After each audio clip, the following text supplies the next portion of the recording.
2, 3, 4, 5. Testing 1, 2, 1, 2, 3, 4, 5. Testing 1, 2, 3.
so much.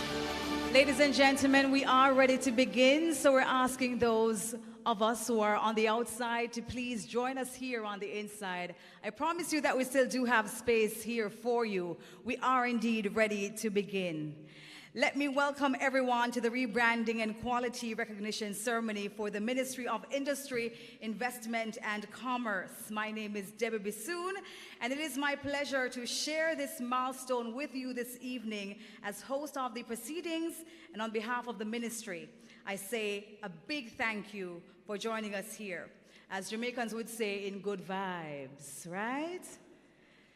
And I saw and I observed earlier on as we entered the room and got reacquainted, and we saw persons who we only saw last year saying, Happy New Year, good to see you.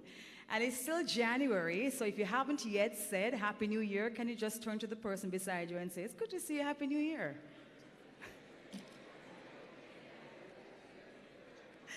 It is still appropriate. Now, I know it has been a very testing few days, but we still have so much to be grateful for.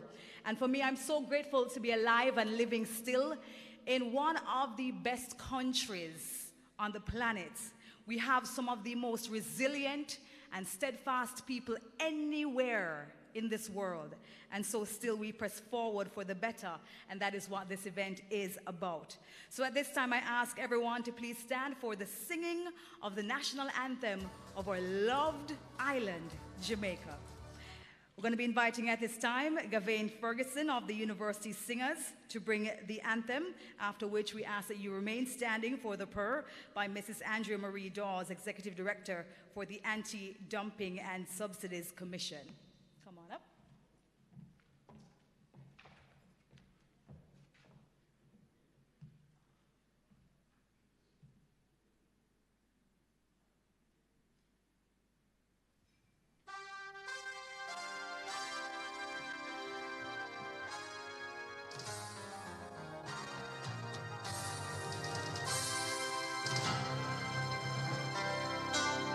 Eternal Father, bless our land.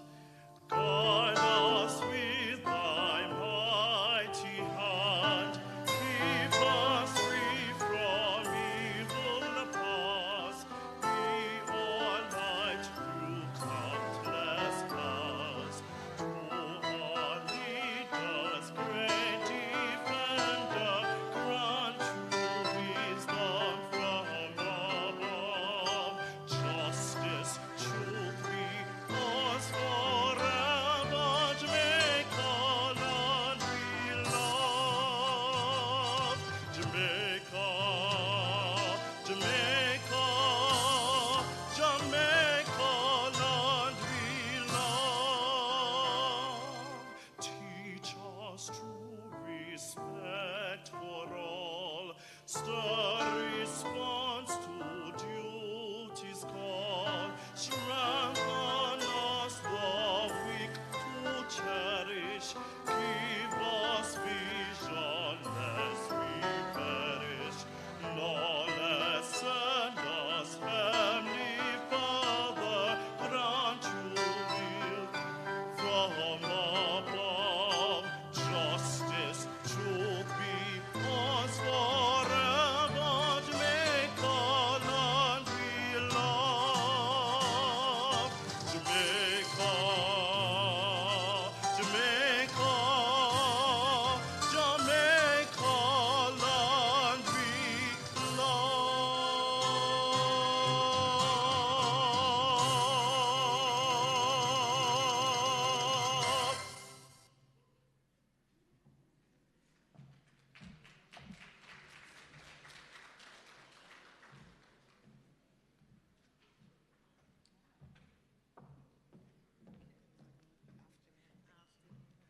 Good evening, everyone. Let us pray to my Father in heaven. Father God, we come this evening thanking you, focusing on you first, because Jamaica land we love. Father God, we cannot accomplish in our own strength, though we are Talawa. We need you. And so we come this evening welcoming you into our midst, and looking to you for strength, for vigor, for courage, and Lord, for inspiration and for accomplishing much.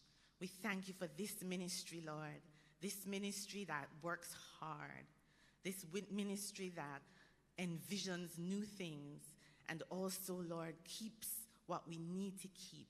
We ask you to inspire our ministers some more, as you do every day, and to inspire and to strengthen our permanent secretary, and Lord, for our chair people and our boards, to give them the commitment and the courage they need to make the proper judgment calls. And for those of us in the trenches every day, give us what we need, God. So we thank you this evening. We ask you to be present with all the joy that you can give us to experience this moment. We pray all this in Jesus' name, and we say amen. Amen. Thank you. You may be seated. Thank you so much to Gavain Ferguson of the University Singers for the anthem, and also Mrs. Andrea Marie Dawes for the purr. God is good. All the time. He is amazing. At this time, please, I ask that you join me in welcoming a few very special invitees to this evening's event. We'd like to say welcome to Senator the Honourable Aubyn Hill, Minister of Industry, Investment and Commerce, and I do hear that his phenomenal lady, always by his side, is also present.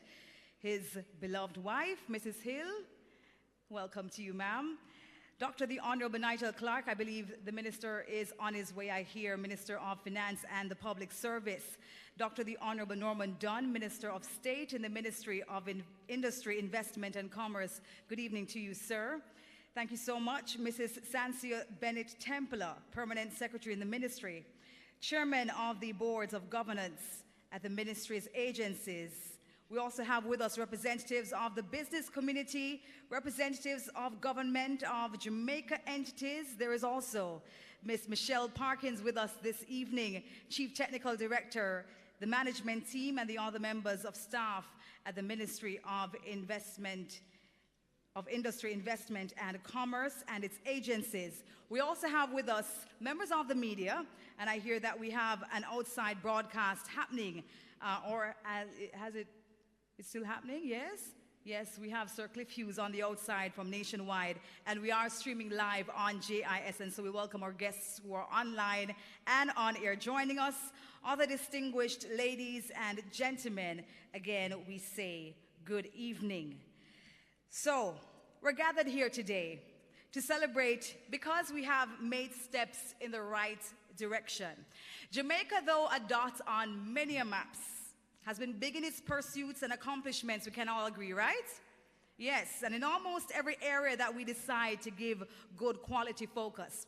And the Ministry of Industry, Investment and Commerce, through its commitment to serve with quality and consistency, has decided to rebrand and also become ISO 9001-2015 certified. I think that deserves a big, rousing round of applause. We can all agree that raising the bar in our systems of operation and being held accountable in the way that we achieve is the way that we achieve our goals. And for Jamaica, we still have a big goal, a big vision in sight. Anybody remember the goal that we have in sight? You sure? What's the vision again? Vision 20?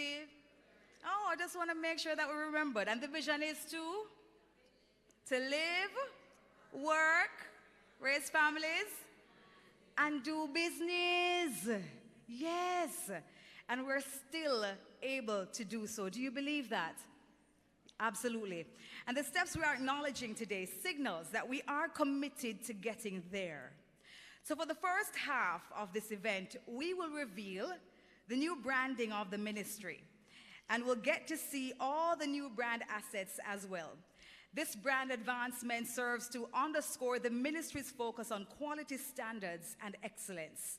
This new look is modern and professional, and it embodies a commitment to provide ongoing support to Jamaican businesses in a streamlined, efficient way that is in keeping with international best practices.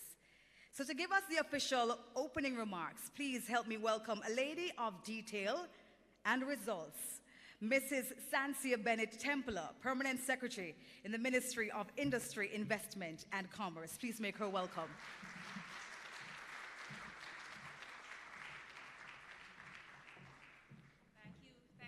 Thank you very much, Debbie. Good evening, everyone.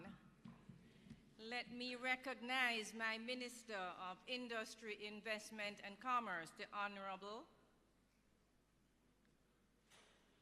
Aubyn Hill, my Minister of State in the Ministry, Dr. Norman Dunn. We will shortly be joined by Minister Nigel Clark, Minister of Finance and the Public Service. We have a lot of distinguished persons here with us this afternoon. And if I start recognizing all of them, we will be here all evening, and I know Minister wants us to have time to mingle and do business. And so I will just say very quickly, welcome to representatives of private sector organizations, private companies, chairpersons, and CEOs of our agencies and departments, both our agencies and departments, and I know others are here as well, from agencies that have previously been certified to ISO standards working in conjunction with this ministry. I also need to recognize my Chief Technical Director, Michelle Parkins, the staff of the ministry, staff of the agencies, staff of the departments, members of the media, distinguished ladies and gentlemen, good evening. And even that took a while. It is my distinct pleasure to welcome, on behalf of the Ministry of Industry, Investment and Commerce, Jamaica's Business Ministry, a warm greeting to all here at the AC Hotel, to guests listening online, and to guests listening on nationwide radio, to this evening's Rebranding and Quality Recognition Program. Today, we unveil the new brand for what Minister Hill has aptly dubbed Jamaica's Business Ministry. This rebranding and quality recognition program is a watershed moment for the ministry and its agencies and departments. Led by Minister Hill, it is a new look that signifies our commitment to professionalism, to standards, to quality, to excellence, to new thinking, and reflects the ministry's focus on being the best in class. As we unveil the new brand identity for Jamaica's Business Ministry, we also celebrate and applaud the 7 MIIC portfolio entities that have received ISO certification, 7 so far and more to come.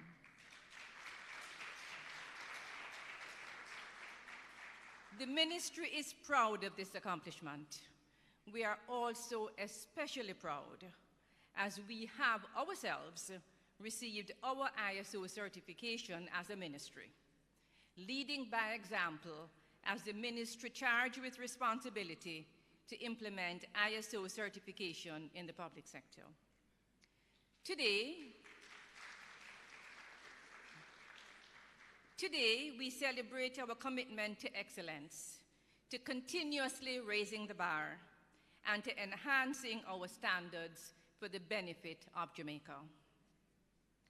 This quality recognition achievement accords with the MIIC's commitment to continuously improve the business environment, increase exports, secure a larger share of foreign investments, encourage and facilitate local investments, and to protect Jamaican consumers.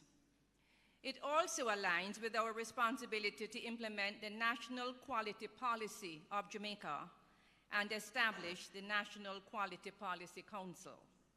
This council will provide strategic direction in achieving the 3 goals: quality culture, quality infrastructure, and quality management. The MIIC stands proud as a leader in promoting and implementing quality management systems. Implementing the ISO 9001 standards in organizations and businesses demonstrates the ability to use a systemic approach in management. This is critical to business resilience and sustained economic growth. It also underscores a commitment to developing a culture of quality. The ISO unit of the ministry has continued to champion this process and is instrumental in the certification of 30 GOJ entities certified to ISO 1001 to date.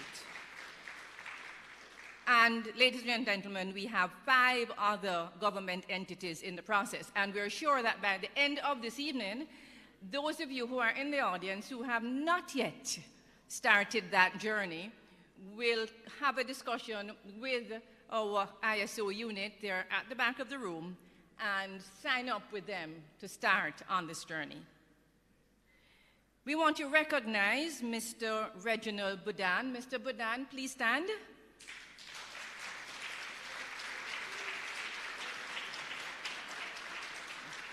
Reg is a former permanent secretary of this ministry, but more recently was the ministry's ISO champion. And a lot of what has been accomplished because of the support that Reg has provided to the process.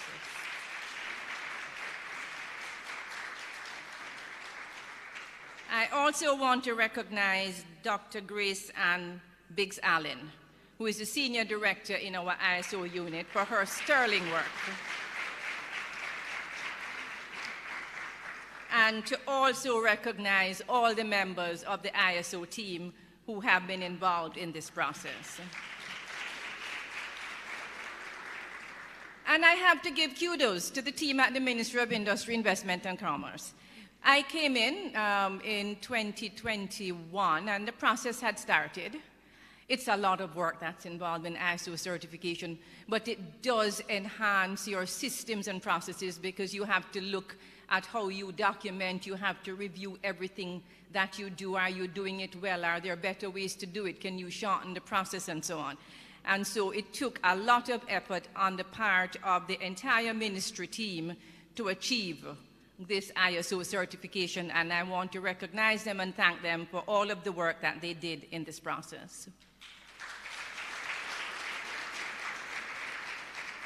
Funding for the ISO certification initiative was provided by the Ministry of Finance and the Public Service under the Strategic Public Sector Transformation Project. So I want to also thank the Ministry of Finance and the Transformation Implementation Unit of that ministry for the support that they provided to us with funding for the work that we did in this area. In addition to revealing the ministry's new brand assets and celebrating the entities that have been certified, this evening has another purpose. We're taking the opportunity to promote the importance and value of the country's quality infrastructure. We strongly encourage other private and public sector entities to take this journey to certification. I should have mentioned that several private sector entities have also been certified by the NCBJ. As the evening progresses, you will hear more from our certified agencies about how implementing quality management can increase efficiency, improve consistency in your operations, boost employee morale, and improve customer satisfaction. Later this evening, I also invite you to visit the National Quality Infrastructure exhibits at the back of the room and learn how the agencies of the Ministry of Industry, Investment and Commerce, your business ministry, can help to improve the quality of your organization. In this dynamic global marketplace, fueled by unprecedented and constant changes in communication, innovation, and digitalization, Jamaican goods and services must compete on quality. A robust, well-defined national quality infrastructure is a tool that can leverage exportation, increase investments, and energize businesses. The economic future of our country relies on the willingness of every leader in this room to adhere to high standards, to quality standards that will allow Jamaican goods and services to stand tall among the competition in the marketplace. So, ladies and gentlemen, let us embrace standards. Let us adopt quality. Let us strive for excellence. Welcome again, and I wish you a pleasant afternoon with us.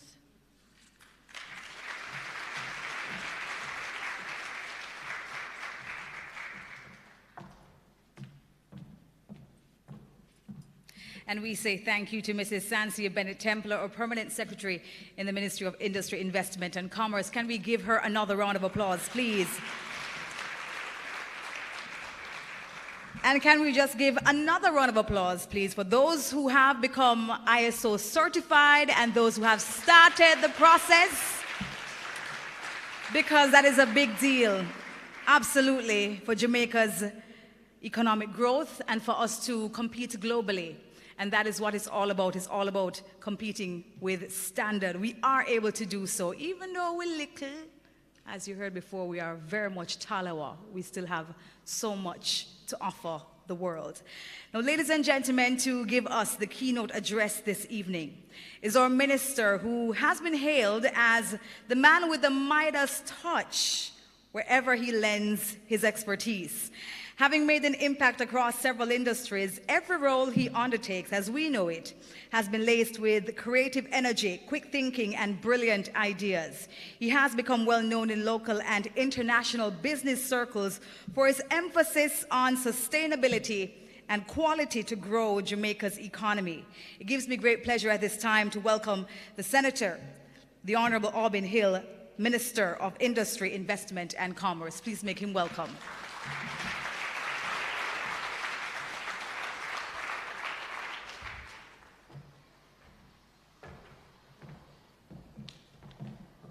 Thank you very much, Debbie, our host for the evening.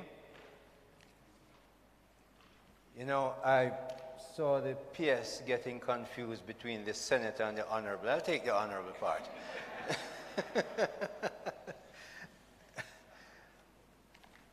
I know the Honourable Dr. Nigel Clark is on his way. We have with us, just coming back from India, our own Minister of State, Dr. Norman Dunn, who incidentally is in charge of the ISO business in the ministry. In fact, some months ago, really before I even got to the ministry, Dr. Dunn realized that we're out there selling ISO whatever, and I tell you what it is, it's 9001 2015. Please don't leave off the 2015. Guys at the back will tell you you have to have the whole thing. So Dr. Dunn was there, and he said, look, we're out there selling this thing, and we're not ISO 9001 2015 certified. So I said, all right, get together, let's do it.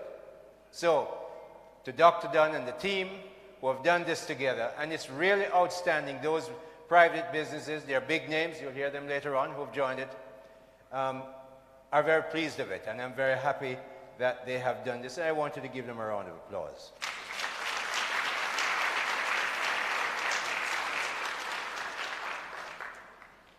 Mrs. Sansia Bennett-Templer, who you've heard, our Permanent Secretary, she's the one who tells me what I must do and what especially I cannot do in the ministry. Chairman of boards, you and your board members who serve for free. The lawyers have a fancy name for it, pro bono. What does free mean? You, all of you who are here and serve so well and so diligently. Some of you I know, Melanie at Jampra spends 6 hours sometimes in board meetings with our board members because of the weight of what they have to carry at the agencies. Government is complicated. I can tell you that I came from private sector where we thought we did complicated things. Well, try government.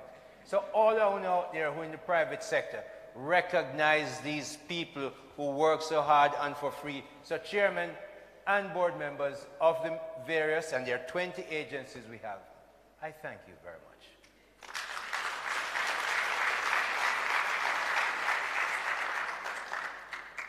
the heads of agencies who do not work for pro bono, and Dr. Clark is paying attention to what they work for these days. We thank you for the work you and your staff do in the agencies of the ministry, special invited guests, especially from the business sector. This is why we're here. The business sector is why we're here. I think I'm going to switch between one mic and the other, so I'll walk around a bit. But we're very happy to have the business people here, men and women, who make sure the government gets the money it needs to run the government, because it's your taxes that keep the government, that will keep the government going. Media practitioners, I hear Cliff is in the house somewhere. Always good to hear him. I heard Dr. Dunn on my way here on Cliff's program. Distinguished ladies and gentlemen, I'm pleased to host this rebranding and quality recognition ceremony as the Minister of Industry, Investment and Commerce. The occasion of rebranding of a business is invariably the culmination of serious review, open discussion within the firm, at least at the senior levels, that's how businesses do it, and much thought given to the strategy and direction of the business. What is true of such a process to rebrand a business in the private sector is even more fundamentally true when there is an occasion to rebrand an entire ministry. We have seen it necessary to rebrand the Ministry of Industry, Investment and Commerce, which we now refer to unofficially. Is only one man who can name ministries officially, and you know who he is, and it's not me. So I have sort of usurped unofficial naming authority to rename the ministry Jamaica's Business Ministry. So when you think about business and anything you do somewhere has something to do with business, you need to talk to us. And we're here, we're making sure that we do have ways to help you. But you know, as we looked at rebranding the ministry, as we looked at what we have to do with what we have, I recognize that the Andrew Holness administration inherited a really toxic concoction of a high level of sovereign debt, it's just the truth, an unstable currency, a high level of unemployment, and very low economic growth. We had economic growth meandering at about 1% for 50 years, a growth rate that, you know, is not sustainable. So where are we today coming out of that debilitating situation? The Most Honourable Andrew Holness and his cabinet have converted that really toxic arrangement into these results. Coming out of the pandemic, Jamaica grew by 8.2%. We have up there, we show you what the unemployment rate was. And I'm just taking from 2015, but you know the same ratio that you see on the left-hand side continued for 4 or 5 decades, because we never grew very much and our employment kept high. It's a funny situation, because now everywhere I go, business people tell me that they can't find workers. And I just remind them that the price mechanism works for the 3 factors in an economy: your capital, your labor, your land, whatever else you have to do. And so the price of labor is salary. So when we had high unemployment, businesses could choose whoever they want, and them could take whoever they want for government. And Minister Clark is making sure they can't always do that anymore. In time, it will work out, it will come. But you could always get as many people you want. Well, now we're in a different situation, and the price of labor is coming in, so you're probably going to have to look at your pricing mechanism. But that's how the market works.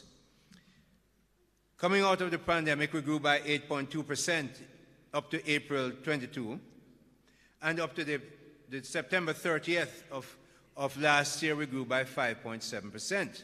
Now that's significant considering the history that we've had. And most people, most reasonable people, would have to agree that the Andrew Holness administration, listen, I have to talk about it. That's the only reason I'm up here. Is the man give me the job, me have to say something. Okay? So now we're arguing with me about me mention it again, because me might mention it again. I saw it go. So most people, most reasonable people, would argue, would have to agree that Andrew Holness administration has handled the COVID-19 pandemic well, something that occurs once in a century.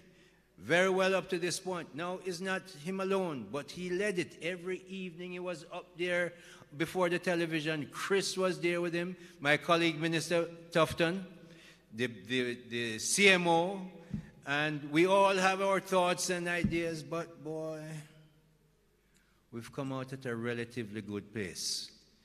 And a lot of people have to take credit for that, including the people who made the sacrifices and couldn't go to work and had to work from home and teach them children. Not easy. So, before Minister Clark changed the rules and said we're going to make sure the central bank focus on targeting inflation, even when he said it, because I led the bill through the Senate, people were saying, you can't do this, you have to look at the foreign exchange rate. How many people here are talking about foreign exchange rate anymore? The central bank has done what we expected would happen. They have managed the currency well. And look at the period between 2020 and even 21, 2022. You see there is a leveling off of the currency. Our currency has remained very stable against the US dollar when all the strong currencies against the world have devalued against the dollar. Remember, we lost the Prime Minister in England because of inflation, and when they announced their new financial package, the stock market and the pound went to south, and we know the rest. Jamaica didn't have any of that. We have countries in Asia that have had serious problems. Our neighbors in the Caribbean have had problems, but look at our currency. We remain good. We must be cognizant of the fact that while the US dollar has been increasing in value against most other currencies, ours stayed quite stable. Let's look at where we are today with Jamaica's unemployment rate.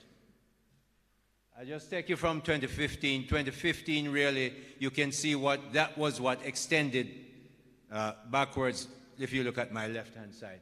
But look at what has happened to unemployment. Where we are, 6.2%. That 6.2% was, I think, in February of last year. January was even lower to 6.1. So that's where we are. In an emerging market, we're looking at almost full employment, which is why business people are saying we need more trained Jamaicans to get into the workforce.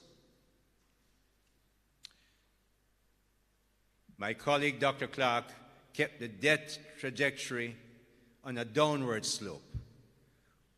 I can tell you, international bodies, private sector banks, locally and foreign, want us to borrow a lot more money. No.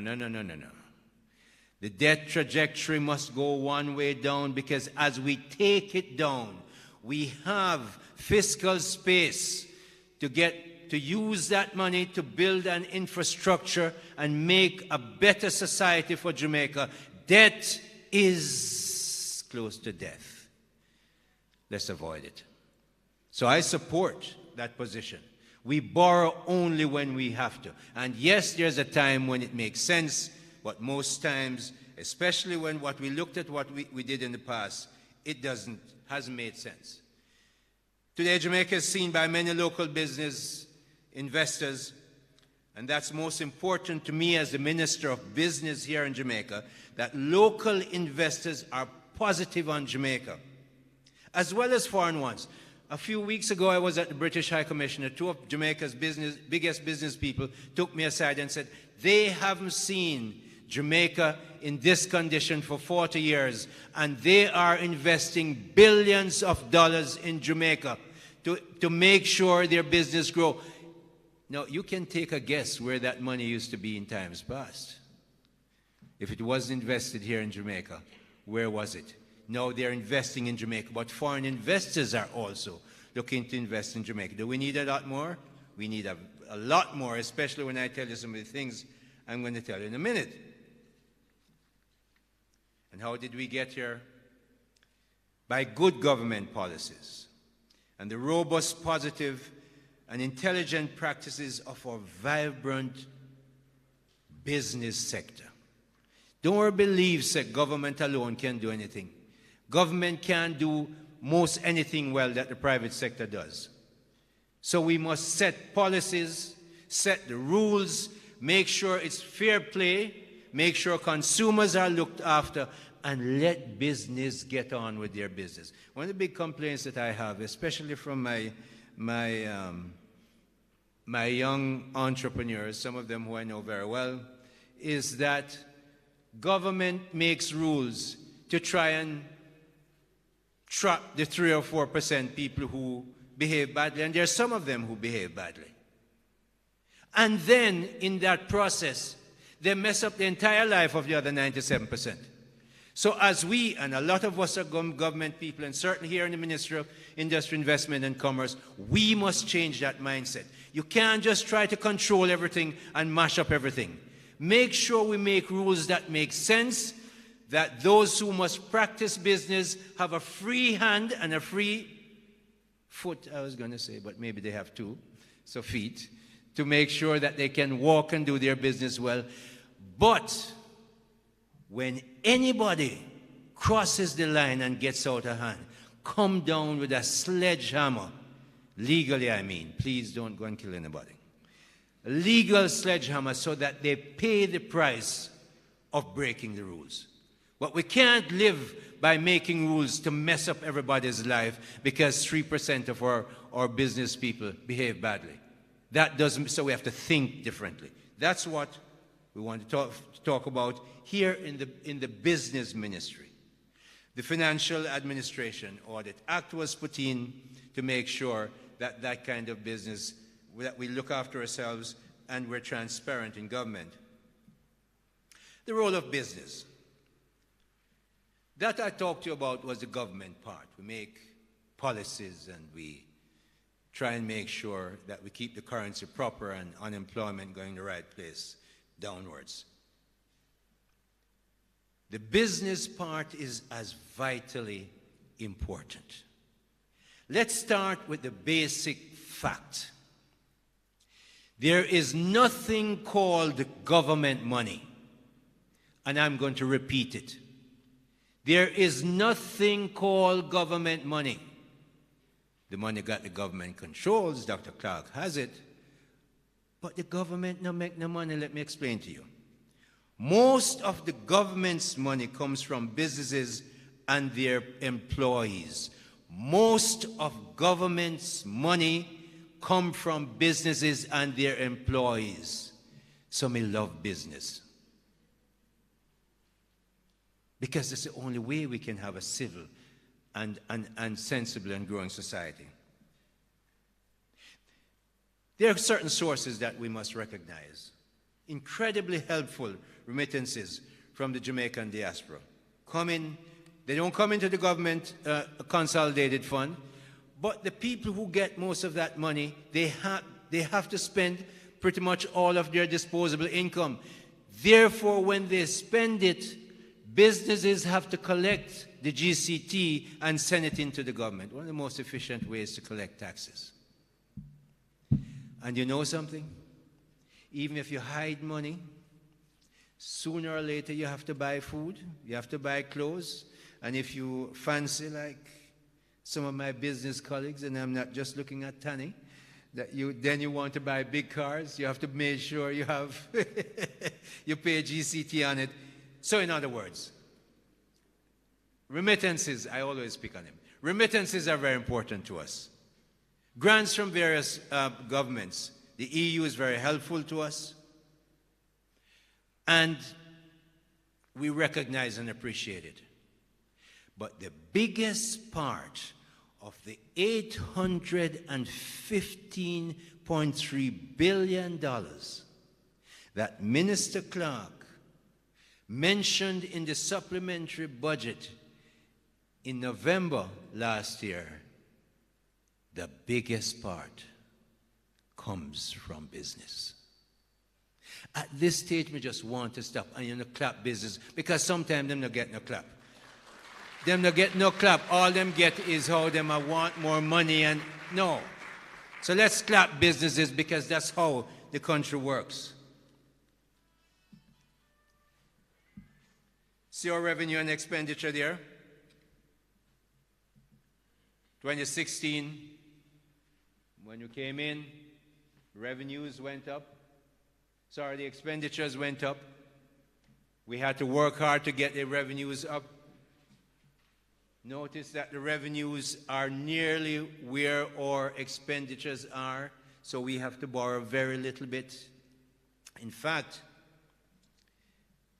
I talked to you about that supplementary budget.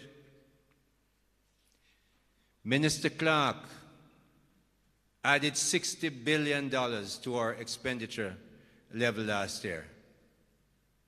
And he could do that because the revenues coming from our tax collections was raised by 65.5.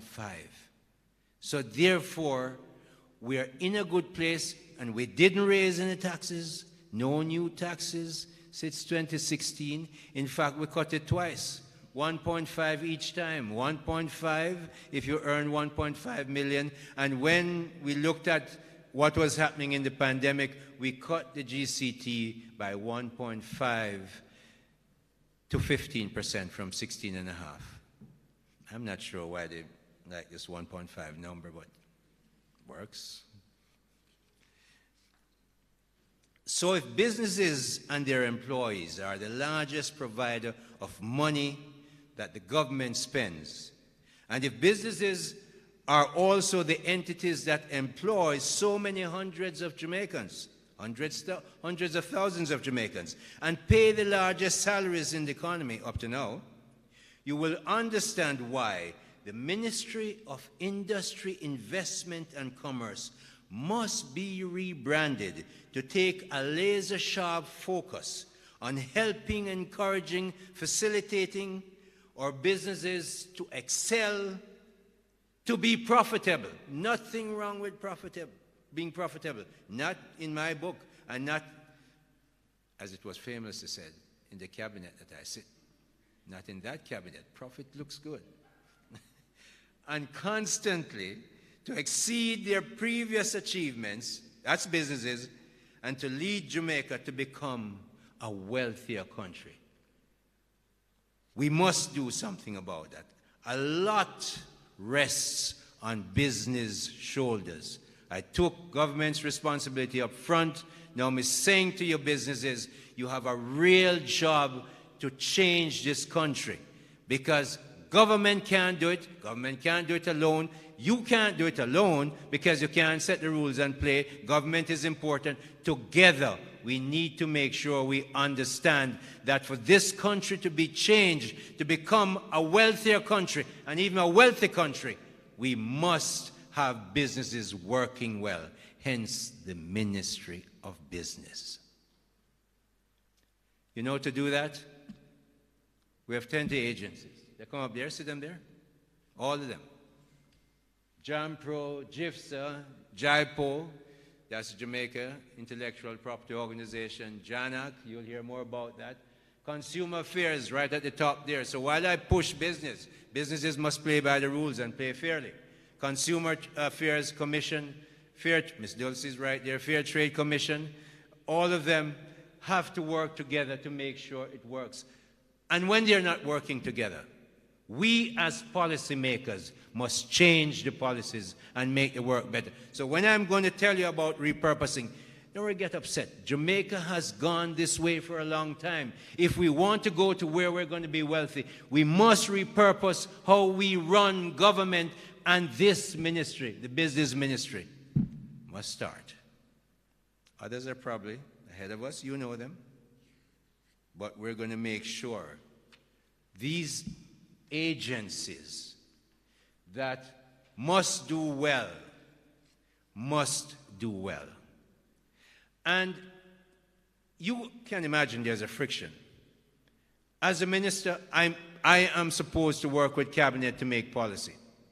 The permanent secretary is the chief executive officer. She runs the ministry. I can't hire anybody. Can't fire anybody. I can't join the checks. But by heavens, my job is to set policy.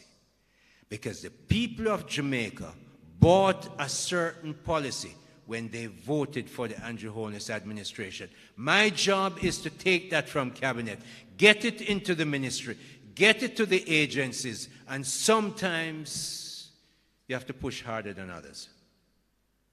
Because if you don't push the policy, people do what they want. And it's just how it is. But if we're going to get where we want to get to go, we have to work together.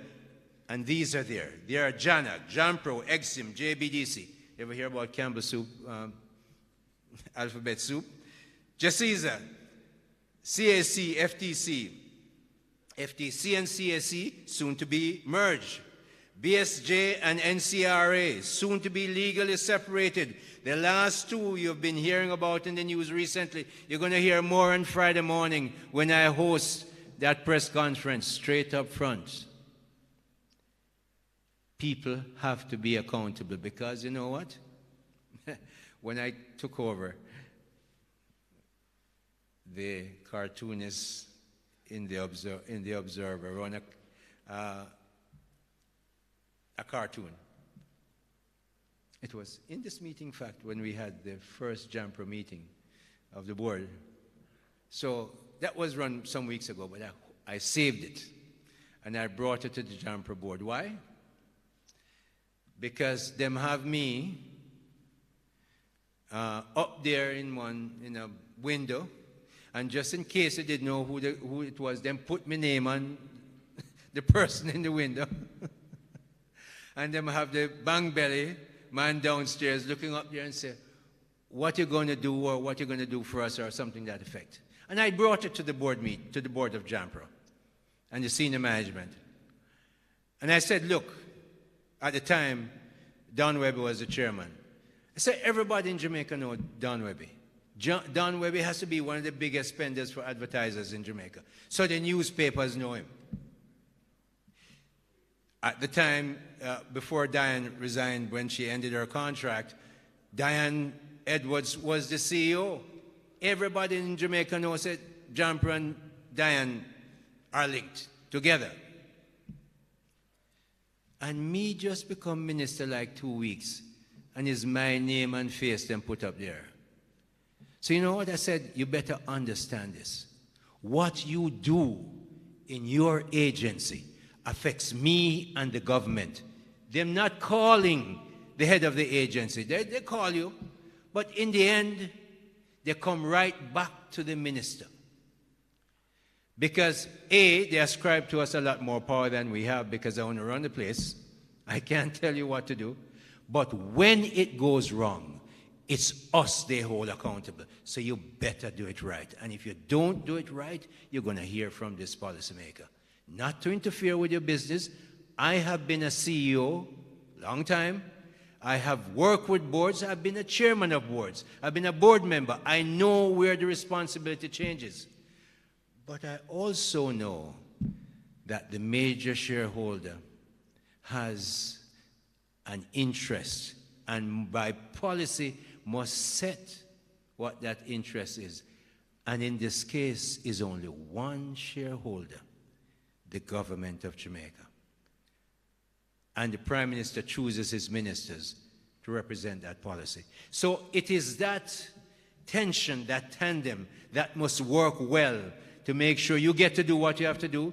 The PS gives you the resources. If you're going off track a little bit, she calls you up and says, look, why don't you look at this? You need to change it. And the policymaker is in there, and when it gets bad, please don't let the press tell me. I don't want to hear from the press. You pick up the phone and call the PS, who is, if you're the CEO, you report to, the board chairman, and I appoint the board chairman, and it's a title, so it's unisex, must call the minister. You have a straight line to the minister, and you all know, so me give out my number. My team at the ministry, Permanent Secretary, Chief Technical Director, Michelle Parkins, who's here with us this evening, and other senior executives, plus the advisors in my office, will be working closely with the boards and management of these agencies to repurpose these agencies to focus on three main objectives that I will outline in a minute.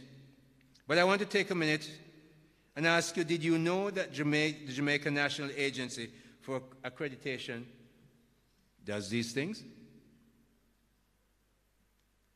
Here we go. No, I'm going to go back because we're talking about JANAC. I picked this one out. You guys know JAMPRO, JBDC, certainly you know BSJ and NCRA over the past couple of weeks. But you don't know this, most of you don't. Do you know that JANAC is one of 4 bodies in the world, and I think 2 of them are in the United States, that has the FDA authorization to give accreditation to to practicing bodies, and we do that in 10 countries. There they are. Jamaica, Bahamas, all of them. Only JANAC. Do you know that there are 11 protocols under the FDA accreditation process, and Jamaica, JANAC, has the highest number of protocols, 10 of them. There's an 11th, and I know Sharon May, Shirley, who you'll hear from a little bit later, is getting that 11th. Jamaica is leading. So we go to Guyana, we approve their rice accreditation. When JANAC does it and they get the FDA arrangement from JANAC, they don't have to have inspection when they arrive at the port in the United States. It's a big thing. It's a very big thing.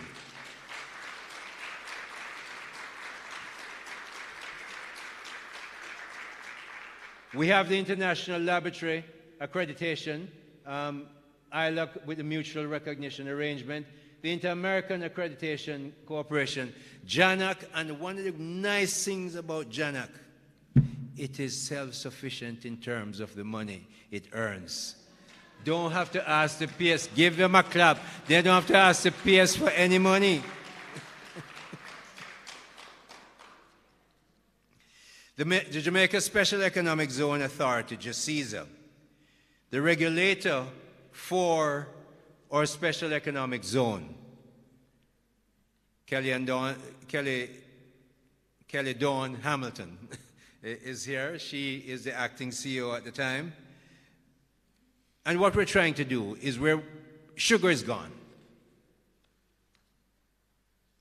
I divested it and removed $5 billion off the backs of Jamaican taxpayers every year. So anytime you hear them ask what Aubyn Hill do with the sugar, I removed $5 billion a year of subvention money that the government had to take and subsidize the sugar industry. That doesn't make sense. Didn't make sense, gone. So sugar's gone. Banana, greatly reduced. Agriculture, finding its way in new format, and there's a great reason to invest in agriculture. Mrs. Val Rivera and Denzel can tell you that. JBDC, they do a lot of that stuff, and they work with small farmers to get that done. Another of the agencies in the ministry. But the special economic zone that you know that houses what you call BPOs and what we now call the global digital services sector is an amazing place. At the end of 2019, we had 43,000 employees. We now have about 60,000 employees. And we have people in there that are working 7 years, 10 years, and they have senior jobs. And you know how I know? When I went there with the Prime Minister and he was launching informatics, when it was done, I walked around, went up to them. I saw that, I think it's JetBlue has their center of excellence here. Then I went down to the car parks. I didn't see a Lada, no Pro Box. We only see very high-end BMW and Mercedes and very, very good SUVs, generally Toyota. I've seen them. And that's what people used to complain about. You go work at BPO? Oh, yeah? Take another look. That's a place we're going because we're training people to do that. But the Jamaica Special Economic Zone has to step in. We have 650 acres of land right next to the port in Caymanas. Danny Shirley knows it. It's UDC land. We're looking to develop the Special Economic Zone. It will take $200 million. Yes, we're looking to foreigners, but I want to see a Jamaican consortium or Jamaica business firm put that money together, become the master developer. All the rent that you get will be tax-free for a negotiated period of time, a long period of time. You get a 50-year lease, renewable. All the money that is not rent-related, you invest in shares and land, you would have to pay 12.5% on that. This opportunity won't come again. There's no more Caymanas. So I'm begging you, please, find a consortium and take it on. Jamaica's business ministry spans the whole spectrum, from manufacturers and service creators to exporters, importers, testing and accreditation agencies, through distributors and logistic providers, to retailers, and ultimately to consumers, whom the entire chain exists. So what's our objectives with this rebranding? I have three main ones. There are others, but there are three main ones. Grow exports. Let me see if I can find the graph. You see that red mark down the bottom? That's the negative trade gap that we've had. So I asked my research team to look at our trade since 1960, so for 61 years up to last year. For 61 years is 1 year. Not many foreigners in here. 1 decade year that we had a positive trade balance in 1966. See a little blip there, down in 1966? After that is pure negative. How do you become rich being negative on your trade? So you know what? Let me tell you what the numbers are. So you see that history. In 2021, we imported $5.975 billion worth of goods and services. We exported a mere measly 1.441. The trade gap is 4.5 billion plus US dollars, me talking. So you see where we are. We need to change that. But you know something? I have a sheet of paper here. It has the per capita GDP of countries in this region. Starting off with Puerto Rico, 31,000. Bahamas, 28,000. All little places like Antigua and Barbuda, 14,900. Grenada, 9,900. They got invaded and them still bigger than us. You go down and you have to turn the page and go down. And when you get to the bottom, it's Jamaica. 4,586,000, less than 5,000 US dollars is our per capita GDP. So if you split it up among all Jamaicans, that's what you get. See there? And we keep importing more. But we're going to have to export more. We cannot do that because we have only 3 million people with a very low per capita GDP. So we have 3 million people who are relatively poor. If we only keep selling to Jamaicans, we will never become a wealthy country. So we must become like, do I have another graph? You see that gray one up there? Singapore. Look at everybody else. You can guess what the red one is. See where we are? Now, I want you to be as upset as I am. That is unacceptable. We don't even talk about trading. We don't talk about export. We talk about everything else. Everybody else's politics. We talk about politics in Jamaica. How much are we exporting? Businesses in here, I don't care what you do. If you make coffins, find a way to export it. So you know what? I warn people, if they invite me to them funeral, I am going to find a way to talk about export. So don't invite me to your funeral. Because it is so vital to the country. We have to change this. We cannot remain poor people. We must export to the world. There's a lot riding on the shoulders of government and business in Jamaica to balance this trade issue. That negative trade balance that I showed you before can't stand. It must go. Look at Israel. Israel has 9.2 million people. And they export their per capita GDPs for about 48. Singapore has 5.7 million people, a small country. Luxembourg has an even higher per capita GDP than Singapore. Look at where Singapore is, 15, 16 times ours.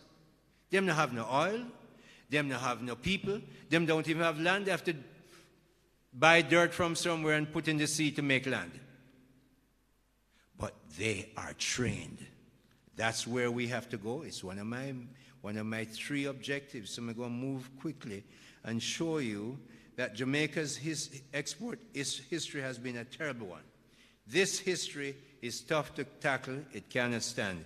You all now understand why our many agencies must focus whatever they do. So if you get 10 applications for a new business, Company Office of Jamaica, and you see 3 of them look like they will export, move them to the top.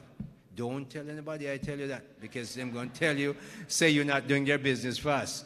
But I'm just telling you that export has to take preference. You have to work that out. Whatever you're doing, when you're doing accreditation and it's an exporter that comes in, give them the first but. Or a company that is substituting things that we buy. Look at that, because we have to make sure, but above all, we need to get hard currency. We have to export. And it's not just goods. Services. We're taking, how am I going to help export? Trade missions. Just took one to Guyana, the beginning of October, 35 business people or so. The business arrangements, the meetings that they've had, 5 of them I think are going back. Businesses have started, uniforms are being built, we're exporting more stuff. So this time, on the 23rd of January, we're taking 60 businessmen, about 45 or 46 businesses going with us. Why are we doing that? Because we have to go look for the markets. And the truth is, when I go to Guyana or Trinidad or anywhere else, as a minister, I can open doors. No, don't believe this is going to my head. Me no say. Is one man make the call of a minister. So we're going to use it till he make another call. But until he make that call, this minister out there a sell. Because we haven't done enough. We haven't taken people overseas and say, here's a market. Come look at the market. Guyana has just found 16 billion barrels of oil declared. Exxon running it. So you know Exxon has another 5 or 10 in their back pocket. They'll tell you the whole truth. They don't tell you how much they find. And they're finding more every day. 83,000 square kilometers of land. Only 780,000 people. Them love Jamaicans. We love them. We treat them with respect. They know we respect them. And they asked me to come back, so I'm bringing 60 of them this time. We have over 100 business-to-business meetings set up already. They go invest in Guyana, tell us, please now stop. So we're taking Nicholas. Nicholas knows everything in Guyana. He's from Jampro. He's on the board. Over there, raise your hand, man. I want them to know who you are, so if they want to go, it's you. Nicholas going to look for other business meetings while we're there. That's how we have to go about it. And there's no excuse. We must do it. We have to do it. So we're taking that mission to Guyana. So that's one way we look at building or taking down that negative barrier. So what's the other one? The second one is grow investments. Look at our foreign direct investment. When I came into the ministry, PS will tell you, I asked for a sheath of data. Data on the people who run the place, data on what we have done, what our exports are, what are we looking at. See where the foreign direct investment is going? Wrong direction. So when we go to Guyana, we look for people who have money and say, come to Jamaica. Because yes, you're going to build a port. When in 4 or 5 years' time, you won't recognize Guyana. They're going to have a wonderful port, but right now they have a draft. The Marara River has 3 or 4 meters deep. Them not have no port. So Jamaica should become the logistics center. Kelly Dawn Hamilton, I told you about the Jamaica Special Economic Zone. We must build the logistics from here. And Guyana gives us that great opportunity. So if you haven't been thinking about that, think about logistics and how Guyana wants everything. They want medicine, they want food, they want everything. And them have some good things that you can sell and make money too. So the foreign direct investment, I want to talk about foreign local investment. There are rich people in Jamaica. I was talking to somebody yesterday, and they tell me, say, you know, I think it's Main Event. Main Event, they have 30 parties going. Now, what do people go to party? Why are you laughing, Tani? And they tell me, said, this year Frenchman was bigger than ever. And we know what's happening. The banks have a lot of money to lend because the government not borrowing. We step out of the market so you can have all the money you want. So we need to make sure that we have local people investing in Jamaica. And I'm going to be very focused on local direct investment, and our agencies will be as well. And the third one, third main objective, we have some other ones, listen to this. Train many young people. And I'm talking about apprenticeship. JBDC does, but we're coordinating with HEART to make sure the 300 or 400 young men who do ganja in them hands, left school, never finish, because all the girls them are graduate and them gone. We need to take them in. HEART is working out a program. They start, I think, this month. Prime Minister's put in a new chairman, a new managing director, repurposing HEART, so we must repurpose. We must train because the business people say they want people. And I don't want them to train and just, when I came, we borrowed $15 million from IDB. I was in the Ministry of Economic Growth and Job Creation then. And we're looking at global digital services to train people. And I see training. And Valerie, there was no certification. I said, no. Shulette was there with Diane, and they're the ones who felt the pressure I put on. I said, no, never. So I changed it. Take it back to cabinet. Training and certification. So we put trained and in small letters, fit for export. Because the Jamaicans must be able to work everywhere. Why only here? But when you train them here and people come to hire them here, they won't go. And if they go, very often we benefit. So you see the ministry and HEART working together to make sure, sorry, I have to go back a bit. There they are. Ministry and HEART working together. So business must also take a much stronger responsibility, greater responsibility for training. I have lived around the world. I've lived in 9 countries, done business in a whole heap. Don't even tell you about it. Waste your time. But what I've found is many, many businesses overseas, especially in developed economies, and we know that, but some very astute emerging market economies are training their people well. If we don't, we're going to remain poor. And I don't like poor. I don't know many Jamaicans, any Jamaicans who like poor. Those of us who are privileged to lead must help them get to a better place. We must be honest. We must honor our jobs. We must do what we're supposed to do. We must help them raise up that ladder. That's our responsibility. We're privileged, and we have a responsibility to do it. And by heavens, this minister is going to hold everyone accountable, starting with me. That's why I'm making it public.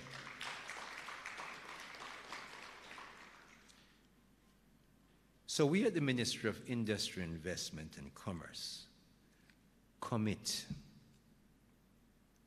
I, as your Minister of Industry, Investment and Commerce, Jamaica's Business Ministry, commit to find legislative and practical ways to enable our economy to produce goods and services Jamaicans and overseas consumers want to buy, working with you. You in the ministry, you in government, some of you are not from my ministry, you in the business community. We intend to use that process to really grow our exports of goods and services. Not just goods, goods and services. Attract a greater level of local and foreign direct investment so that businesses can employ more people, help drive sustained economic growth, make profits, yes, and move Jamaica noticeably up the wealth ladder. We at the Ministry of Industry, Investment and Commerce intend to work with businesses and their employees to help Jamaica become the leading economy in the Caribbean. And that's a preview to what our brand is. Thank you so much for coming, and I look forward to working with you.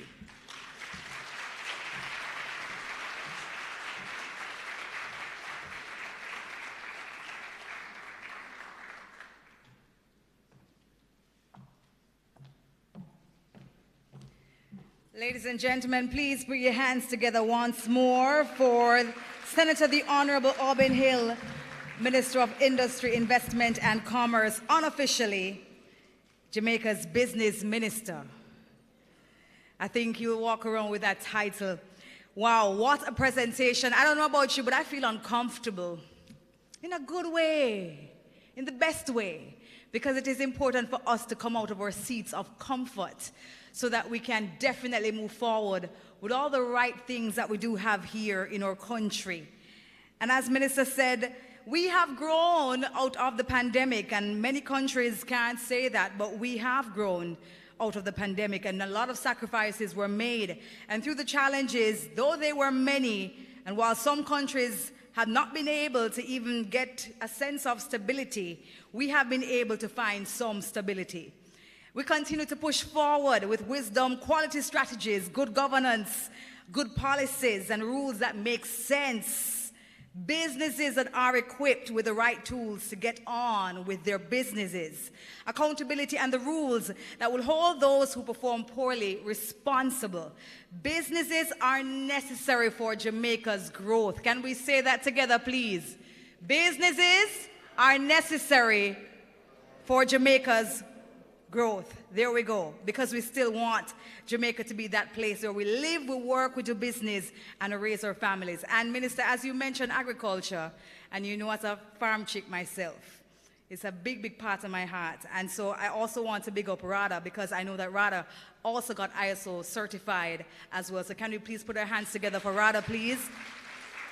And indeed, we have much left to do here in Jamaica to push forward. We have to increase our ambition and training, train and fit for export. I love how that sounds, Minister. And so that when we see that Made in Jamaica stamp, it is hailed for quality and consistency and great work. Thank you again, Minister. Please put your hands together, please, for our keynote presenter. Well, ladies and gentlemen, as we move forward, we welcome you now to the new professional modern approach that will give business support to the local and international market. That is how the ministry will serve with this new brand direction. At this time, I ask that you turn your attentions to the screen. Business fuels a society. It allows a country to flourish. Business provides the necessary goods and services. It is about exporting. Business is what funds the government and society. It is revamping, rebranding, and reshaping. The Ministry of Industry, Investment and Commerce, Jamaica's business ministry, is transforming to serve you better, the business community, and the people of Jamaica. We are focused on increasing exports and trade, innovation, economic growth, boosting investments, strengthening industries, empowering consumers, quality and excellence. The colors we use to encapsulate our national pride represent us. We have bound them together in our new logo to show how embedded our pride is in our Jamaican people. Black, the strength, creativity and ability to face the challenges of the nation's people. Gold, the natural beauty of the sunlight and the wealth of the country. Green symbolizes hope, Jamaica's abundant agricultural resources and environmental resilience, and the continuous growth of our economy and people. The new brand is clear and precise.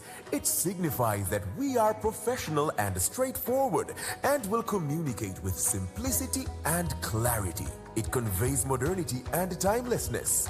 We are positive about Jamaica's future and the hope and promise of the generations and years to come. The new brand signifies the Ministry of Industry, Investment and Commerce's commitment to supporting export and investments, job creation, protection of consumers and businesses. We will continue to lead with vision and a strong purpose.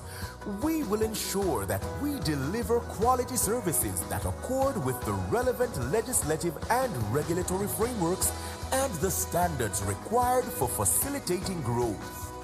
We will simplify the ease of doing business and safeguard consumers. We will never stop innovating, never stop creating, never stop growing, learning and reinventing. The Ministry of Industry, Investments and Commerce, Jamaica's business ministry.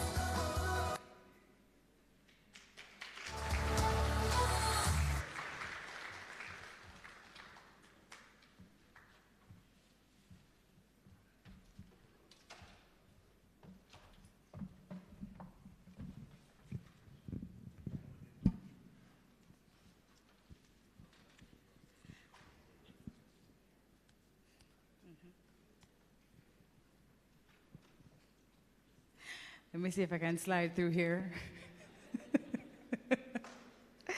Ladies and gentlemen, please put your hands together. Jamaica's business ministry. And Minister, I'm asked to invite you back to the stage to say a few words. We also want to acknowledge the arrival of our Minister of Finance, the Honourable Nigel Clark. Thank you so much, sir, for being here with us this evening. Big round of applause for the Minister. Welcome, Minister. You got lots of kudos in my speech, but because you've done a tremendous job in holding our you manage the money, and I was here telling people how you manage it, then I told them who actually made the money that you managed. Thank you so much for coming. What I want to say about what you see here is, if you look at what we had before, which is sort of behind you, don't look at that too much. When are you, you will put up the new logo in a minute. But here we are looking at the Ministry of Industry, Investment and Commerce. We have made sure the national colors are there. Listen to me, man. When you have the black, green and gold, that is so clearly identified with Jamaica. Very few flags are known. US, of course, is known. British gets these days mixed up with Australia, New Zealand, and so on. But Jamaica's colors, we don't even have to put in a flag anymore. You see black, green, and gold, you know it's Jamaica. So we wouldn't move away from that. And of course, when you're talking about anything these days, I had an interview this morning with some overseas newspaper, and although it's Ministry of Industry, Investment and Commerce, somehow the conversation get around the green. What you're doing for climate change, what you're encouraging business to do. You have to spend a lot of time talk about it, and if you're going to deal with the international community, you better understand what it is. So, here's the green, part of the flag. And we are what? Growing exports. When we go to Guyana, sometimes you don't have the place to put the whole logo on, so we have a tagline. Jamaica's Business Ministry. Before you came, I just reminded everybody who has the right to name a ministry is only one man. So I took unofficial rights when I was in Philadelphia and said, we're going to call our ministry Jamaica's Business Ministry. And it really is. When you have an issue on business, you come to us. If there's tax involved, we have to write a letter to the Minister of Finance, but we cooperate. We go to the same cabinet. We have the same goal. It's one goal, a better Jamaica. There are no two goals. So we have 3 ministers here, one goal. So we make sure we say we're the business minister, we take the responsibility and we follow through. Increasing investment. So our first aim, Minister Clark, because you weren't here, but you know the numbers like I do. We import 5.975 billion US dollars worth of goods and service. We export a measly 1.441. The gap is over 4.5 billion US. We have to export. We can't keep selling to 3 million relatively poor people and become a rich country. We must sell to the world. So export is my number one objective, and I'm talking to every business person about it. As I said, if you make coffins, find a way to export some. It's hard. I see you raise your eyebrows. It's not easy. But I'm not asked what we have, 4.5 billion US dollars negative trade gap is not an easy hurdle. We have to do everything. Increase investments. We have to bring in investments. And yes, you think of FDI, foreign direct investments, but there's a lot of money in Jamaica. We know that. I know that. I was in the banking industry. The bank, remember now, the government isn't borrowing from the banks. See him there? We don't want to borrow any money. We want our debt to go down. So the money, when we made that decision as a government, we wanted to give room to the private sector to use the money to develop. So here we are. We need investments from local people as well as foreign people. This is our banner. This will be going with us to Guyana. So when we go, we roll out our banner, Jamaica's Business Ministry. The logo is here. The tagline is here. And it looks nice. True, man. Give the people who do it a round of applause. Poor Tess Marie was under the gun. Me said the thing it came here a few minutes before, not this another thing that she had to do. But she had a short time, and of course, PS and I are in there making changes, want it differently, but we got here. And here's another one. Grow exports and investments, enable businesses to succeed. Remember, I tell you how I like profits.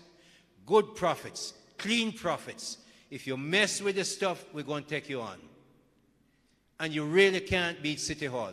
Because, you know, if this government leaves, if this minister leaves, the government not going anywhere. If this minister leaves, there's another one that will come. Okay? And we'll carry on. And we'll carry on the work of if you broke the laws, we're going after you. You do good things well, we're going to support you. And I will lead that for you. So we want to enable businesses to succeed. So it's a message we're carrying around. Nice, clean logo. The one that was before had done its service well. We need to sharpen it. We're sharpening it, and we're carrying the message that exports, investments, and training people are the three main objectives we have. We have a lot of other subsidiary ones, but that's what we're pushing. Our workforce needs increasing. We have to find ways to do it. We're working with heart. Thank you very much. Use it as often, and we're going to have it everywhere you can see it. Thank you so much.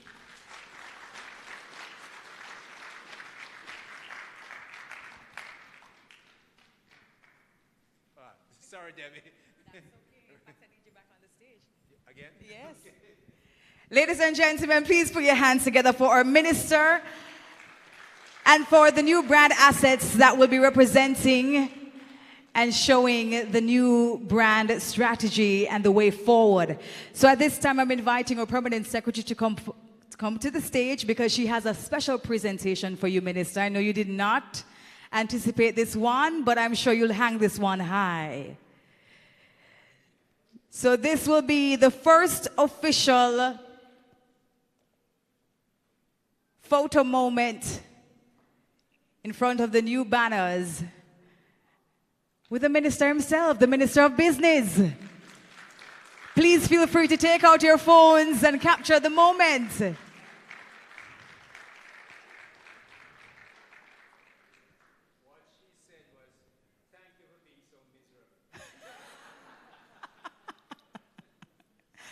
Thank you so much, Minister. Thank you so much to our Permanent Secretary.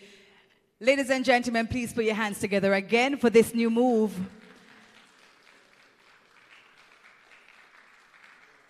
Jamaica's Business Ministry.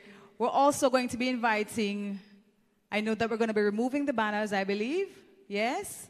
All right, so we can continue with the proceedings. Here we go. Do you like them? You like the banners? You feel good about the messaging? Yes? Okay, good. I think they look good. And Minister, I think you're going to be representing yourself well when you go overseas with them. You don't even have to say much. Just pull out your banner and say, I'm here.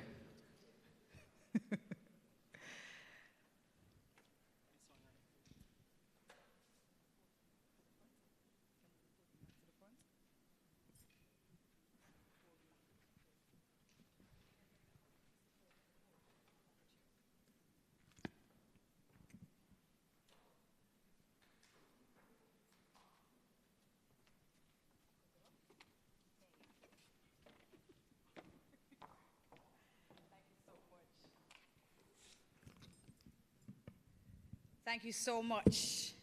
And that brings us to the end of the first half of the proceedings.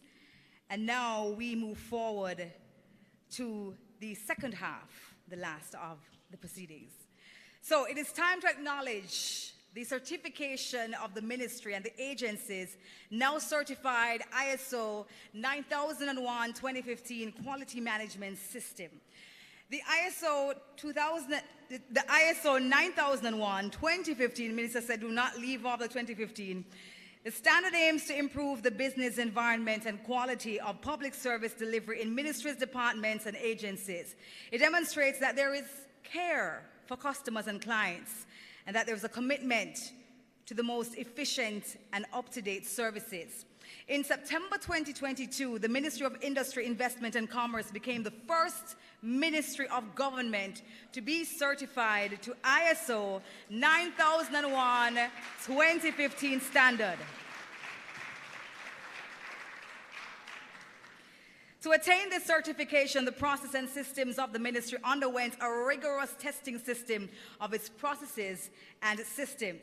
As the entity mandated to manage the national quality infrastructure, it was considered critical that this ministry lead by example and achieve certification.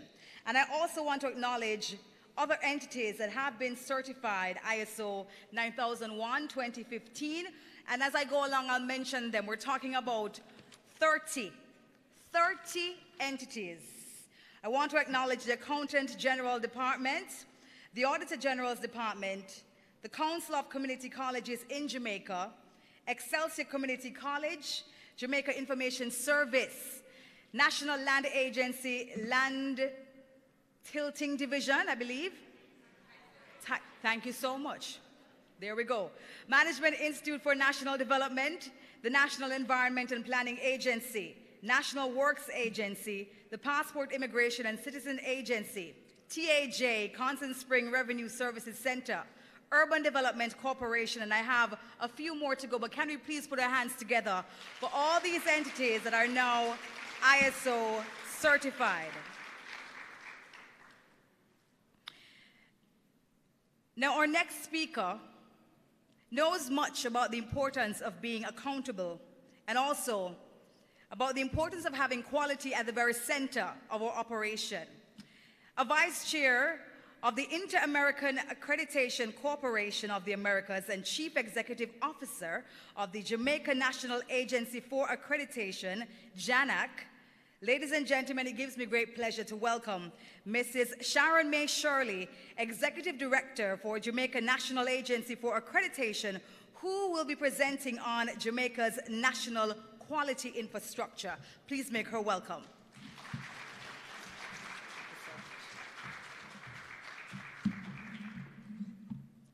Thank you very much, Debbie. Senator the Honourable Aubyn Hill, Minister of Industry, Investment and Commerce, Dr. the Honourable Nigel Clark, Minister of Finance and the Public Services, Dr. the Honourable Norman Dunn, Minister of State, MIIC, Mrs. Sancia Bennett Templar, Permanent Secretary, hardworking PS, distinguished, specially invited guests, ladies and gentlemen, good evening. I'm excited. Having heard Minister Hill speak, I'm excited. Aren't you excited? Don't you feel the energy? We are absolutely proud to be standing behind Minister Hill. A round of applause for our minister. It is indeed my delight this evening to be a part of the ministry's rebranding and quality recognition program. I know this evening will be imprinted indelibly on my mind, and I hope yours as well. I greet you in my capacity as chair of the Inter-American Accreditation Corporation and as a member of the Quality Infrastructure Council of the Americas, but most importantly, as a member of the National Quality Policy Council of Jamaica, chaired by our ministers. The Ministry of Industry, Investment and Commerce, Jamaica's business ministry, the implementer of the National Quality Policy of Jamaica. And if you have some time, I hope you will visit the exhibition at the back and you will see the National Quality Policy and the vision on the banner at the back. And the vision says that we believe that Jamaica has a national framework for the development of a sustainable, standards-led, market-driven economy supported by a culture of quality to achieve global competitiveness and consumer protection. Jamaica is on the cusp of a phenomenal transformation of industry and commerce. And we know, with God behind our minister, who has committed to opening doors for creating opportunities for the expansion of trade through exportation of goods and services, and he has begun to do this. We had a phenomenal mission trip to Guyana in October. He opened doors no one would imagine. And I know next week, when he brings that phenomenal team of 60 persons and 40-odd businesses, we are going to have a fantastic report coming out of Guyana. We must boldly grasp the opportunities to showcase Jamaican business solutions. But we can only do this if we can enter the door that's opened by the minister with quality goods and services. And this is where our national quality infrastructure comes in. Our national quality infrastructure, with organizations that support standardization and metrology, our Bureau of Standards Jamaica, accreditation, JANAC, the Jamaican National Agency for Accreditation, conformity assessment. We have in our ministry conformity assessment bodies representing inspection bodies like the National Compliance and Regulatory Authority, the Food Storage and Prevention of Infestation Division. We also have Jamaica's premier certification body, the National Certification Body of Jamaica, and the NCBJ is in the spotlight this evening. But why is the national quality infrastructure important? The effective operation of markets needs buyers and sellers to be confident in the reliability of the goods and services that are traded. When a businessman in Jamaica tells a business operator in Africa or Europe that I can deliver the goods or the services that you need, how do they trust you? They must trust you based on some system, and this system is the national quality infrastructure. This age-old problem of trust is solved by the World Trade Organization establishing an accreditation-based conformity assessment system. What does this system do? This system says that when an entity is checking the quality of the good or service, that there is an overarching layer of confidence that is provided by the national accreditation body of the countries that are in the partnerships or the mutual recognition arrangements. Jamaica is proud, and we are pleased as members of the Jamaican National Agency for Accreditation to offer this final layer of confidence for our conformity assessment systems. And as Minister said before, JANAC is the only internationally recognized accreditation body in the English-speaking Caribbean. Yes, it deserves a round of applause. The NQI is important because there are substantial downstream impacts for industry and commerce. The improvement in productivity, efficiency, and growth through better business practices, the avoidance of costs related to non-conforming work, and importantly, when the exports get to the target market, there is no need to retest, re-inspect, or recertify because they have the stamp of approval from our national accreditation body, JANAC. Today, we want businesses to leverage by using the tools that are providing the national quality infrastructure. We want you to use the services that underscore that you provide quality goods and services. The Jamaican National Agency for Accreditation, we have taken to heart what our minister has said. He said that his agencies must be best in class. All of us, we must support exportation, we must support investments, and we must provide the quality services that are recognized internationally. JANAC provides best-in-class support to our manufacturers and our exporters. Even before you asked, we went ahead and sought FDA recognition, and we are very proud to be the only accreditation body in the world that has 10 of the FDA scopes.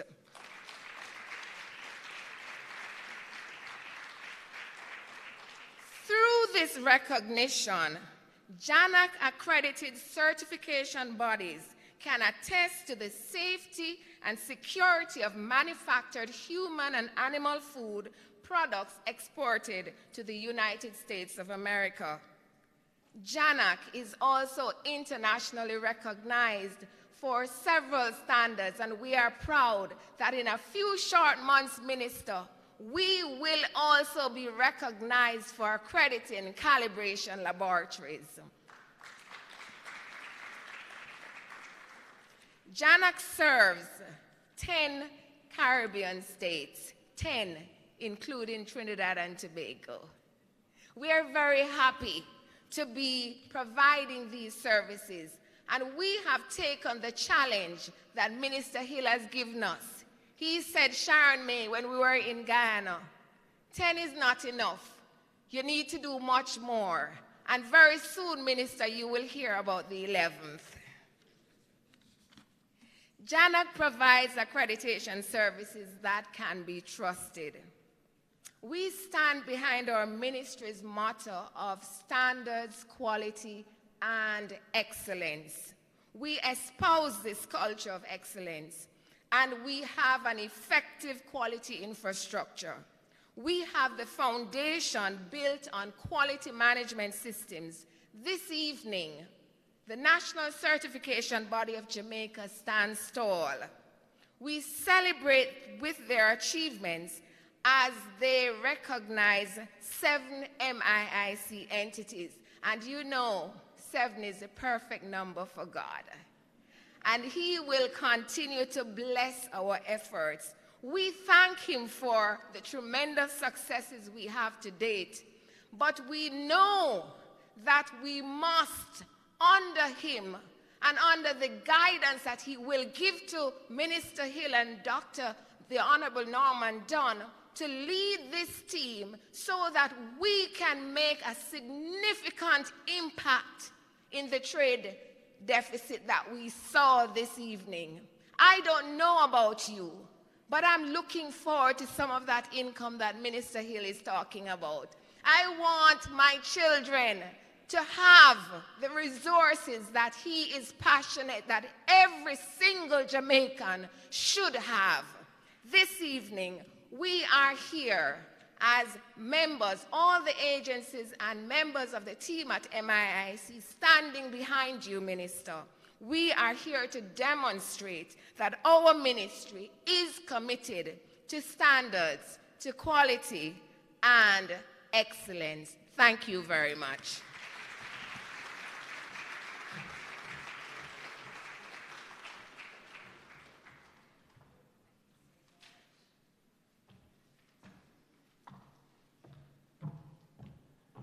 Oh, thank you so much, Mrs. Shirley. Wow. Thank you so much. She says we are on the cusp of greatness and we continue to press forward. We are so grateful and thankful for the work of JANAC in helping Jamaicans to really get to the world. You know, we're always saying Jamaica to the world. We're still going to the world, you know. All right? We're still going to the world for sure. And I agree with you, Mrs. Shirley. We are very excited about the future. Now, we have mentioned a couple of times since we started that we have 7 certified agencies that we will be acknowledging today. So before we do that, we ask that you turn your attention to the screen as we hear from them the value of the certification to the entities.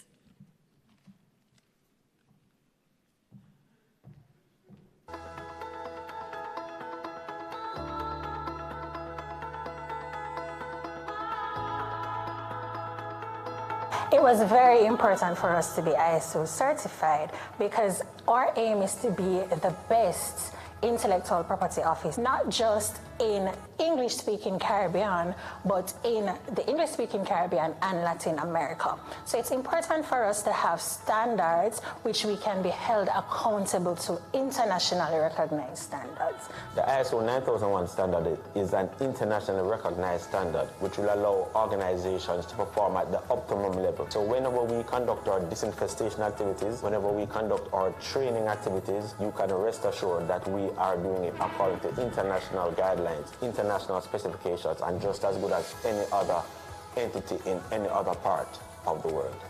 Now, in terms of ISO certification, the Commission worked very hard to achieve certification under the ISO regime. The benefits have been tremendous. We can provide better services to our manufacturers who are our primary stakeholders by ensuring that we produce top quality investigations so that those who are dumping or importing subsidized goods to Jamaica and causing harm to our manufacturers, that they can be dealt with through remedies such as trade remedies.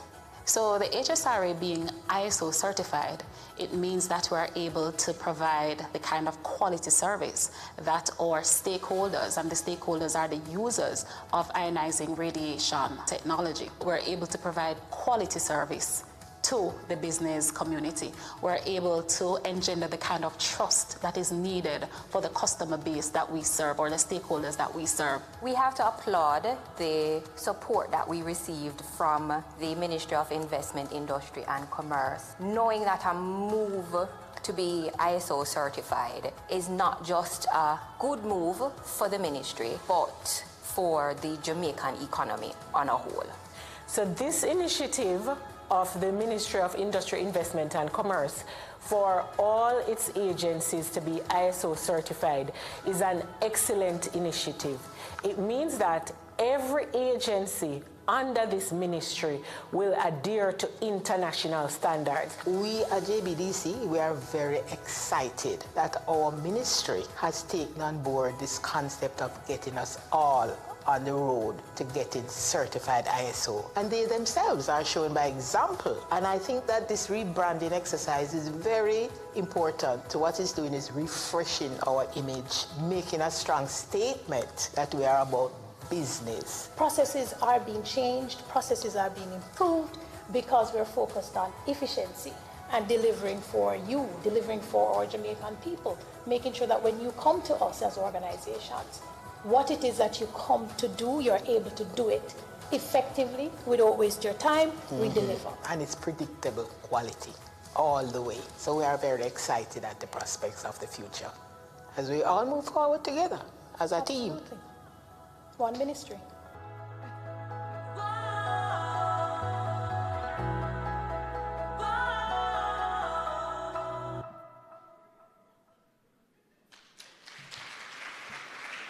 Absolutely. You heard it from the agencies themselves. They are very happy and excited to be certified, ISO certified. So ladies and gentlemen, it's time to make the presentation of the certificates. So I at this time invite Dr. the Honourable Norman Dunn, State Minister, and Mrs. Wellington Ford to come forward to make the presentations.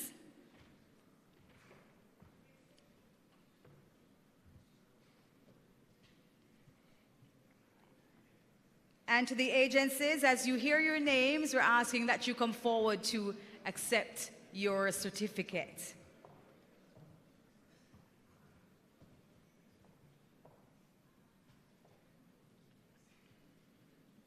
First up, ladies and gentlemen, please help me welcome Andrea Marie Dawes, Executive Director for the Anti-Dumping and Subsidies Commission.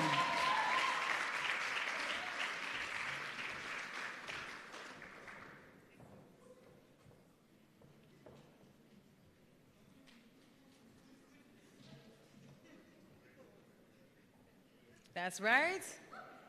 Getting the good side for the photos. Big move there. Congratulations are indeed in order. And our next recipient from the Company's Office of Jamaica, representing the Company's Office of Jamaica, Heather May Sutherland, Deputy Chief Executive Officer, Acting Deputy Chief Executive Officer. Ladies and gentlemen, please make her welcome.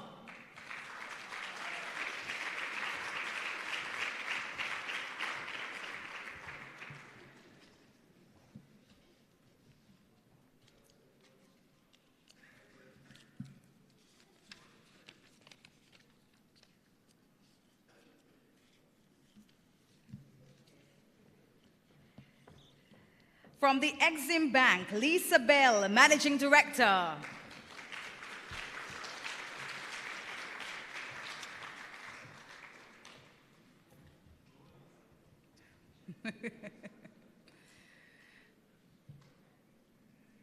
Lisa has a fan here. Go, Lisa.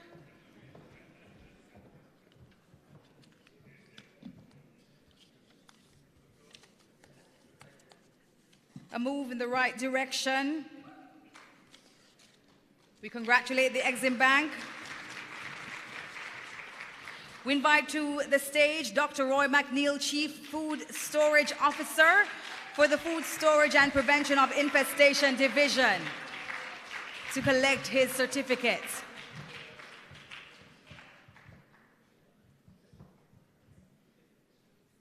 When these get hung in the offices, it's going to be a big deal. Big deal.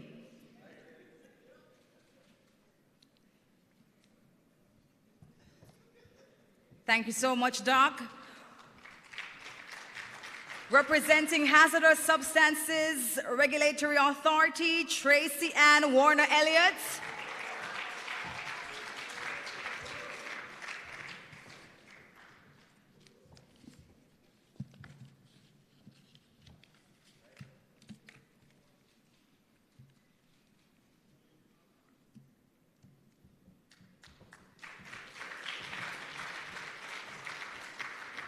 From Jamaica Business Development Corporation, Valerie Vieira, Chief Executive Officer. And we just saw Miss Valerie making her superstar debut a while ago on the big screen.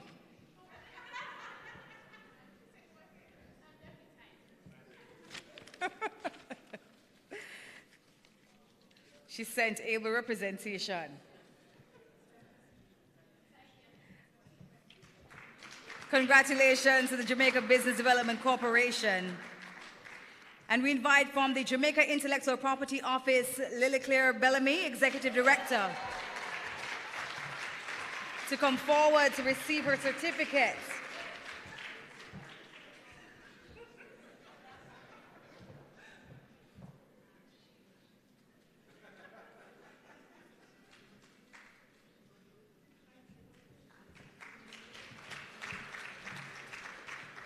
And the big one, we are inviting Senator the Honourable Minister Hill to come forward.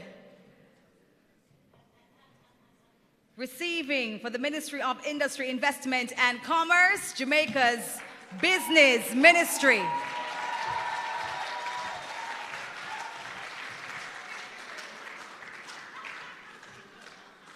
Oh, I hope you got that on camera.